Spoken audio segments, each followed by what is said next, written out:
In the MLB, over 60 million fans go to games every season, and with many seats close to the action, sometimes fans can interact with players or even get involved in the plays. It rarely becomes physical, but there have been times when it does.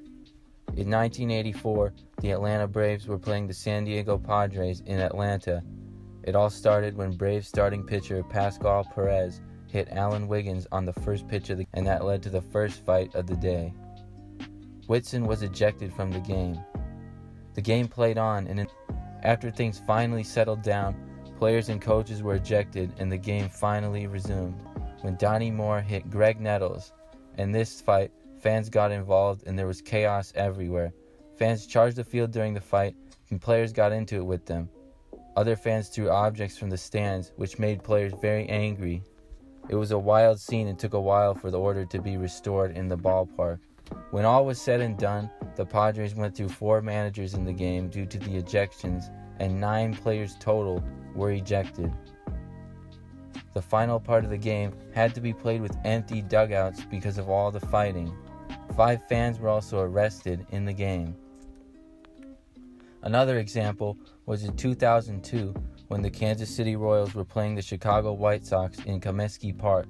In the 9th inning, Royals first base coach Tom Gamboa was attacked by 2 fans, kicking them. The Royals players did a good job putting an end to the fight, and nobody knew exactly why the 2 fans, who were a father and son aged 34 and 15, attacked Gamboa. Gamboa was able to walk away after the attack. Only 1 year later, a very similar incident happened, also at Comiskey Park. Speaking of fans going wild, in the 2015 ALDS between the Rangers and the Blue Jays, Thornton's throwback to the pitcher hit Shin-Soo Choo's bat, allowing Rougned Odor to score. The Blue Jays felt that the score should not count, and after a review, the ruling was upheld.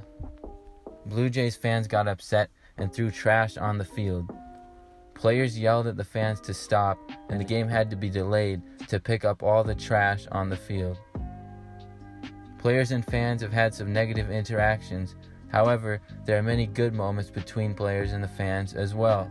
In 2016, the Cincinnati Reds were playing the St. Louis Cardinals, and in the 7th inning, Reds first baseman Joey Votto chased after a foul ball and tried to make the catch, but a fan got in the way. Votto was upset with the fan and stared him down. The fan was wearing a Reds jersey, and Votto pulled the logo to remind him who he was rooting for. As some time went by, Votto came back to make amends with the fan by apologizing and signing a ball for him, as well as taking a photo with the fan. Votto said, quote, "In retrospect, he's not the one who should be apologizing. I should be apologizing. He's just trying to catch a ball, and here I am bullying him." Joey Votto has become a fan favorite for moments like that. Miguel Cabrera is another player that fans love because he's had many great interactions with fans. He's hugged fans, gave them souvenirs, and even shook hands with people in the seats mid-game. Is he relaxed? Is this guy relaxed? Another fan moment that's part of Major League Baseball history took place when Hank Aaron hit his record-breaking home run in 1974. Hank Aaron was tied for the all-time Major League Baseball lead in career home runs with the great Babe Ruth at 714 home runs behind him and congratulated him before running away. The fans were 17-year-olds Britt Gaston and Cliff Courtney, who ran onto the field to pat Aaron on the back. They were arrested shortly after, but the charges were dropped the next day. Aaron didn't mind the event and said he's glad the kids didn't get in too much trouble. Players always seem to be giving fans foul balls or other souvenirs during games, but players also like to take things from fans as well. Many times, the players have took food from fans, like when Prince Fielder chased after a foul ball and took a bite out of fans' nachos after the long run. Don Mattingly and other players have done similar things, like taking a fan's popcorn, but it was the other way around in 2017 when the Cardinals were playing the Cubs in St. Louis. Cubs shortstop Addison Russell chased after a foul ball down the left field line and was unable to make the catch and dove into the stands in the process. He knocked over a fan's nachos with his foot while diving. Russell had cheese all over his arm, and nachos had to be picked up off the field, which probably costed a pretty penny. After the inning, Russell went to the Cubs clubhouse and made his own nachos and brought them out to the fan. The two shook hands and even posed for a photo together. Fans interfering with plays.